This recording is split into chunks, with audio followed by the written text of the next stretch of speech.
Well, this is day 51.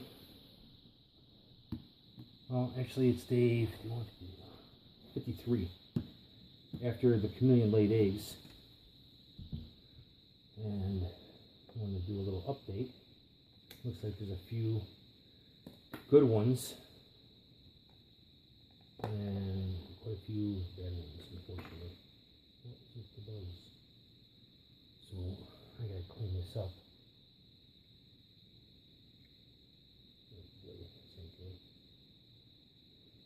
So we have 1, 2, 3, 4, 5, 6 good eggs out of, what was it, 23 that were laid. So I know that this happens on the first clutch. I've heard that a lot of people have this happen on the first clutch, so this is not surprising. I don't know why that flies on there. So we'll have to see how these eggs go. Hopefully I don't have it too wet and they just stay good, and keep it in here and incubate them and see how they do.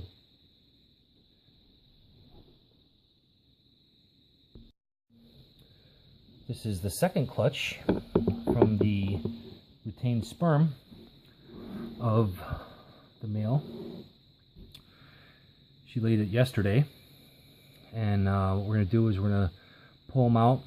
I'm going to do a couple things differently. I'm going to put a little bit more of the hatch right that I have for the eggs. I'm going to put a little bit more in there. I don't think I have enough in that first clutch that I put. And the holes in the top, I just used pinholes on these next lids that I have. I have this lid here, so I'm going to put a little bit more hatch right in here, and this lid, or this guy here. And I just have probably 5 or 6 pinholes in here, like literally with a pin. Hopefully that'll help keep the humidity in there, and we'll see how these eggs turn out. I'm expecting these eggs to be healthier. As soon as the chameleon laid the first clutch of eggs, she was on food like crazy. I mean, she was eating crickets and superworms and everything that was in there. She was gobbling them up like crazy. So I believe this is going to be a better clutch, but we'll have to get them out and see how they look here. So I was digging down, and you can kind of see where they're starting to kind of scrape those a little bit. Unfortunately, I thought they were a little bit deeper, but that's the first sign of them. So we're going to keep on digging here, and let's get them out and see how many we have here. All right, well, I got them out. I have, I think the first clutch I had was 26 eggs. This was 32. I have 11 in here, and then 21 in here. I have the stickers on here, or this piece of tape.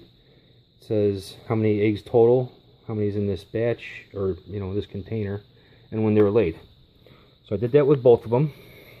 And then this isn't hatch right. This is the Pangea hatch.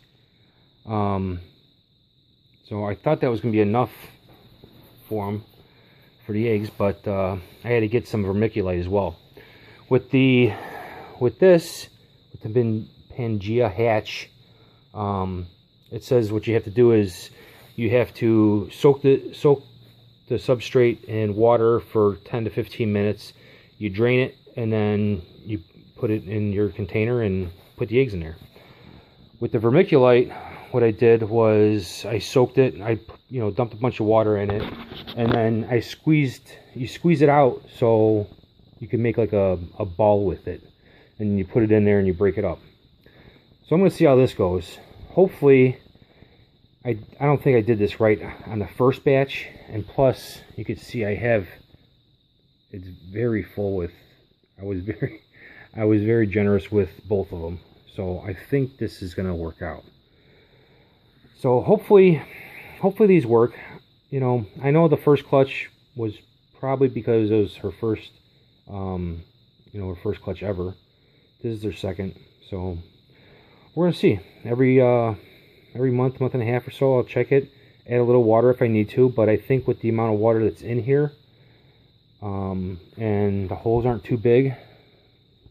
You kind of see I have very small holes in here, like 7 or so, and I was careful not to cover the holes with the tape. I think it'll retain the water pretty good. So we'll keep you posted.